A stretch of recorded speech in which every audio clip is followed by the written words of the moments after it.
আসসালামু আলাইকুম রহমতুল্লাহ। শ্রদ্ধে সম্মানিত আজকের শ্রোতৃবৃন্দ, আমি আপনাদের সামনে আজকে যে টপিকটা নিয়ে এসেছি সেটা হচ্ছে ঈদুল আজহা কি করণীয়, যেটাকে আমরা গাইয়া ভাষায় বলি বকরি ঈদ বা কুরবানি ঈদ। এই কুরবানি ঈদে আমাদের কি করণীয়? দেখেন, কুরবানির একটু ভূমিকা দিই। কুরবানিটা হচ্ছে ইব্রাহিম আলাইহিস সালামের একটা সুন্নাত। আল্লাহ পাক রব্বুল আলামিন ইব্রাহিম আলাইহিস সালামকে কঠিন পরীক্ষা করেছেন এবং সেই পরীক্ষায় ইব্রাহিম আলাইহিস সালাম পাস করেছে। অতএব সেই কুরবানিকে আমাদের সুন্নাত হিসেবে পালন করতে হবে।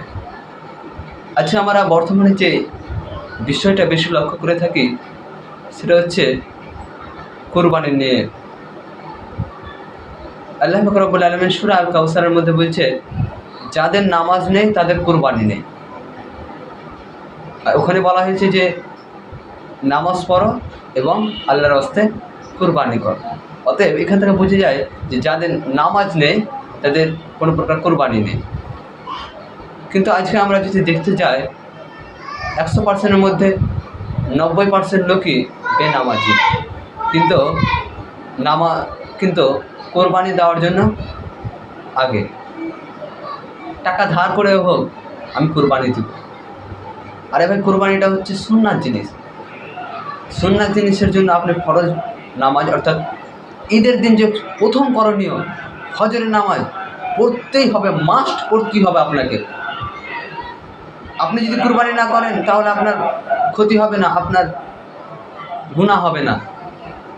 কিন্তু আপনি যদি ফজরের নামাজ যদি ছেড়ে দেন তাহলে এর জন্য আপনাকে জবাবদিহি করতে হবে। অতএব আপনাকে যেটা মাস্ট প্রথম কাজ করতে হবে ঈদুল আজহার দিন, ঈদুল আজহা বলে নয়, প্রত্যেক দিনের করণীয় আপনাকে যে কাজটা করতে হবে সেটা হচ্ছে ফজরের নামাজ পড়া। সকালটা শুরু হবে ফজরের নামাজ দিয়ে।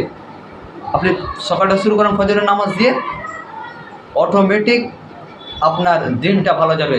অটোমেটিক আপনার রিজিক আল্লাহ পাক রব্বুল আলামিন ব্যবস্থা করে দেবে। ফজরটা হচ্ছে তো রিজিক তলাশের সময়, আপনারা সেই সময় ঘুমিয়ে থাকবেন। তো প্রথম যেটা কাজ করতে হবে সেটা হচ্ছে ফজরের নামাজ পড়তে হবে। এবারে ফজরের নামাজ পড়ে নিলেন, তারপরে 2 নম্বরে যেটা করণীয় সেটা হলো সুন্দরভাবে গোসল করা। আরে ভাই, এটা তো আমরা জানি যে ঈদের দিন সুন্দরভাবে গোসল করতেই হবে, এটা তো আমরা জানি। কিন্তু আপনাকে সুন্দরভাবে গোসল করা মানে সাবান শ্যাম্পু দিয়ে আপনাকে গোসল করতে হবে, শরীরকে পরিষ্কার করতে হবে। পরিষ্কার পরিচ্ছন্ন ইমানের অঙ্গ একটি। অতএব পরিষ্কার পরিচ্ছন্ন থাকুন, খুব ভালো জিনিস। পরিষ্কার পরিচ্ছন্ন থাকবেন, মানুষের কাছে সম্মান পাবেন, মানুষের সামনে কিছু কথা বলতে পারবেন। যদি আপনি সুন্দর পোশাক যদি না পরেও থাকেন, আপনার মুখের জবান যদি ঠিক থাকে তাহলে আপনি কিন্তু সেই কথাগুলো বলতে পারবেন। 2 নম্বরে যেটা করণীয় সেটা হচ্ছে এই সুন্দরভাবে গোসল করা। গোসল করার পর আতর, সুরমা, পায়জামা, পাঞ্জাবি, টুপি যা কিছু পরবে। এবারে জামা নিয়ে আমাদের একটা মাতামাতি হয়ে যায় যে নতুন জামা নিয়ে আমার সামর্থ্য নেই, আমার টাকা নেই অতটুকু, আমার সামর্থ্য নেই অতটুকু যে আমি নতুন জামা পরে ঈদগাহে নামাজ পড়তে যাব। কিন্তু আমরা একটা নিয়ম বানিয়ে নিয়েছি, একটা সিস্টেম বানিয়ে নিয়েছি, ঈদ মানে নতুন জামা পরতেই হবে। এটা আমরা মনে করে নিয়েছি যে ঈদ মানে নতুন পোশাক পরতেই হবে, টাকা না থাকলেও ধার করেও তোমাকে পড়তে হবে। এটা আমরা নিয়ম বানিয়ে নিয়েছি। নবী করিম সাল্লাল্লাহু আলাইহি ওয়াসাল্লাম কি বলছে, তোমার যদি নতুন পোশাক কেনার সামর্থ্য যদি না থাকে তাহলে তুমি যেই পোশাকগুলো পরো সেই পোশাকের মধ্যে সবচেয়ে ভালো যে পোশাকটি, তোমার সবচেয়ে পছন্দের পোশাকটি, সেটিকে পরিষ্কার করে ঈদগাহে নামাজ পড়তে চলে যাও। ঈদগাহে নামাজ পড়তে যাওয়ার সময় একে অপরের সঙ্গে যখন সাক্ষাৎ হবে, শুভেচ্ছা বিনিময় হবে। আমরা শুভেচ্ছা বিনিময় করি যে ঈদ মোবারক। এই ঈদ মোবারক বললে কোনো সমস্যা নেই, কিন্তু সাহাবীরা কি বলতে জানেন? তারা বলতো তাকাবাল্লাহু মিন্না ওয়া মিনকুম, আল্লাহ আমার এবং আপনার ভালো কাজগুলোকে, সৎকর্মগুলোকে কবুল করুন, আমিন। এই বলে কিন্তু তারা শুভেচ্ছা দিত। 3 নম্বরে যেটা করণীয়, যে নামাজ পড়লেন, নামাজ পড়ার পর খুতবা শুনবেন। খুতবা কতক্ষণ দেয়? 10 থেকে 15 মিনিট। আপনি খুতবা না শুনে একবারে এসে জবাই শুরু করে দিলেন, আপনার কি সময় কমে গেল? আপনি খুতবাটা শুনুন, কি আপনি জবাই করুন ধীরে সুস্থে। নামাজ পড়ে একবারে এই লুঙ্গি টুঙ্গি খুলে একবারে এইরকম করা হবে না। কুরবানি করার সময় কিছু নিষেধাজ্ঞা আপনাকে মানতে হবে। কুরবানি করার আগে আপনার মনে, আপনার হৃদয়ে, আপনার অন্তরে আল্লাহর ভয় আছে কি না, আপনার মনে পশুত্ব ভাবনা, পশুত্বের যে আচরণ, এই আচরণটা আছে কি না।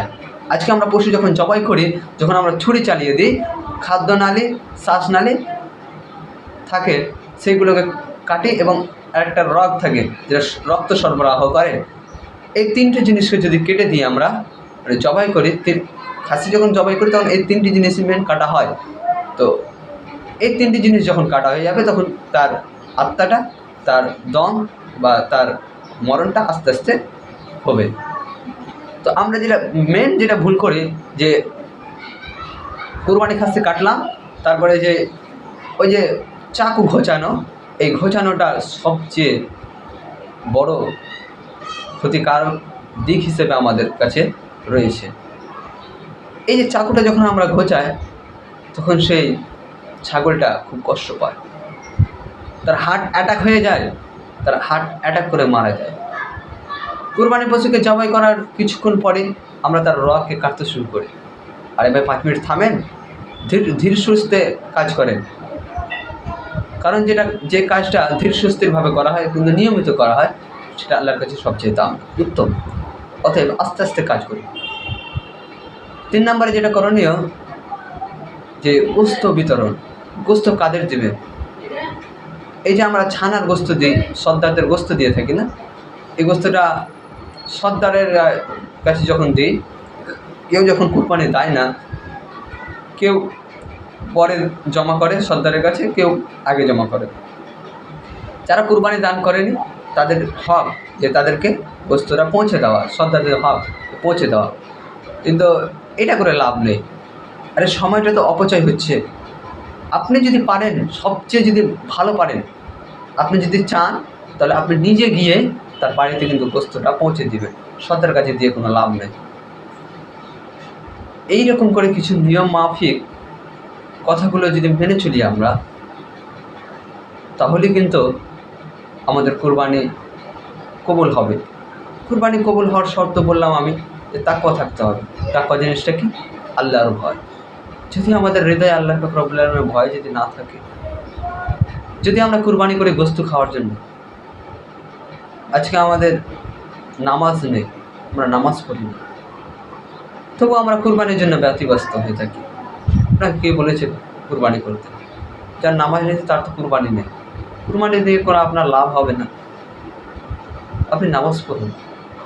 আল্লাহ রব্বুল আলামিন আমাদের মুসলিম জাতিকে কখন হেদায়েত দিবেন? যারা অন্ধভক্ত হয়ে রয়েছে, যারা আল্লাহর কাছ থেকে দূরে রয়েছে, আল্লাহ রব্বুল আলামিন ভালোই জানেন যে তাদেরকে কখন তিনি হেদায়েত দান করবেন। এই বলে আমি আমার কিছু বক্তব্য করলাম। আসসালামু আলাইকুম ওয়া রাহমাতুল্লাহ। এবং পার্ট 2 আসছে, কি বর্জনীয়।